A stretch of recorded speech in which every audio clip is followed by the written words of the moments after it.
Lang qui est toujours avec nous et elle vient de nous rejoindre et elle vient de renverser son verre. C'est dire à quel point elle est prête, celle qui a un nom espagnol, une carte d'identité belge et une grande gueule comme une Française et comme on aime. Florence Mendes est avec nous.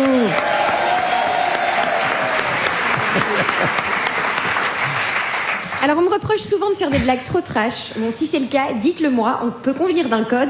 Vous n'avez qu'à faire un truc genre si je vais trop loin, j'ai le même code avec Pierre-Emmanuel. Alors aujourd'hui non. N'applaudissez pas. Aujourd'hui, j'avais envie de m'en prendre à un homme politique, mais j'aime pas taper sur les mecs de gauche, du coup j'ai décidé de taper sur Manuel Valls. Alors, j'ai fait des recherches. Manuel Valls est né un 13 août, le 13 août qui est la journée internationale des gauchers. Voilà, marrant pour un mec qui politiquement a toujours confondu sa droite et sa gauche. Faut dire que Manuel Valls, il fait avec sa veste ce que Zaz fait en vacances avec sa seule culotte, il la retourne. Premier jour à l'endroit, deuxième jour à l'envers et le troisième jour, tu grattes. Alors, vous le savez, Valls, il est né à Barcelone, un pire truc qui nous vient de la péninsule ibérique depuis la grippe espagnole, et encore la grippe espagnole, au bout de 2 ans, on était parvenu à l'éradiquer. Donc, il a été naturalisé français en 1982, et c'est peut-être le seul argument que je peux entendre quand quelqu'un me parle de durcir les règles pour obtenir la nationalité. En politique, Manuel Valls n'a pas particulièrement brillé. On se souvient de sa phrase « Mets-moi quelques whites, quelques blancos sur une braderie à Évry dont il était maire » et de sa trahison du PS en 2017. Humainement, c'est pas terrible non plus, hein. J'ai appris qu'il défend la corrida. Remarque, vu ce qu'il a fait à Benoît Hamon, on comprend qu'il aime ça, enfoncer des pics dans le dos. Alors, il a aussi été Premier ministre sous Hollande, hein, où il a usé et abusé du 49.3. C'est d'ailleurs comme ça qu'il aurait eu ses 4 enfants. Après avoir réalisé que personne ne voulait de lui ici, il s'est barré de la politique. Hein. Il s'est barré faire de la politique en Espagne, pardon. Personne n'en a voulu non plus, donc il est revenu. Valls, c'est vraiment le mec toxique, vexé de s'être pris un râteau qui te dit de toute façon t'es moche, je trouverai mieux que toi. Puis qui après des mois de solitude t'envoie un message en mode coucou, ça va?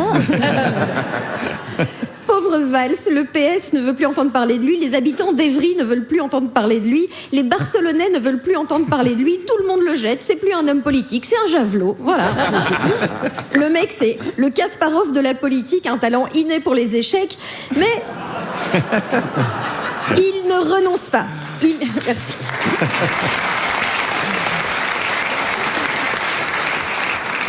Mais il ne renonce pas à son retour d'Espagne, il a tapé à toutes les portes en mode témoin de Jéhovah et il a fini par décrocher le poste de ministre des Outre-mer. Je pense que Macron a fini par céder à force d'avoir été harcelé par SMS, par mail, il a reçu des courriers, des messages sur WhatsApp, Facebook, Twitter, Instagram, copains d'avant. À mon avis, le président l'a nommé à ce poste pour être tranquille en l'envoyant régulièrement à plus de 8000 km de Paris. Alors...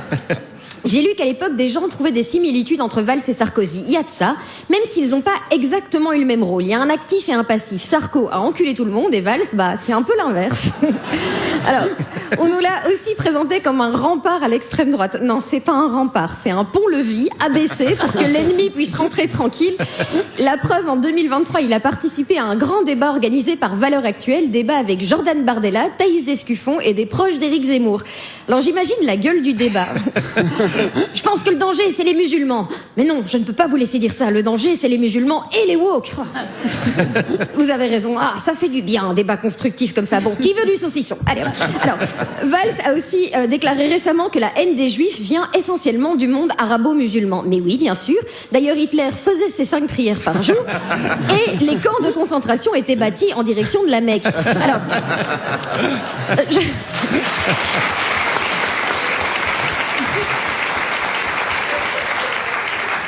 moi, je pense que Valls, il sent qu'il va encore se faire virer. Du coup, il multiplie les déclarations racistes pour avoir une chance comme chroniqueur chez Pascal Praud.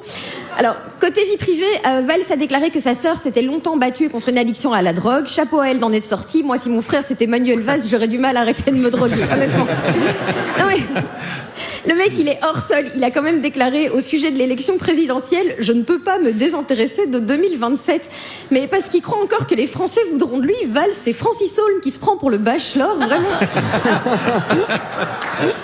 Alors, si vous voulez en savoir plus sur Manuel Valls, je vous informe qu'il existe une biographie de Valls coécrite par Gilles Verdez. D'accord ? C'est pas une blague. C'est pas une blague. Gilles Verdez qui écrit ta bio, ça en dit long sur la vie que t'as vécue quand même. Gilles Verdez qui écrit ta bio, c'est comme René Lataupe qui compose ton requiem. Tu vois, vraiment, c'est... Oh les amis, là, les Français, je sais pas ce qui vous attend en 2027, un Valls, Bardella, Retailleau, ça sent mauvais pour la gauche. Enfin, on se souvient que la gauche a gagné les dernières élections et que ça n'a rien changé. À croire qu'à droite, le concept de majorité, ils ont encore plus de mal à le comprendre que Jean-Marc Morandi. Florence Mendes, on peut retrouver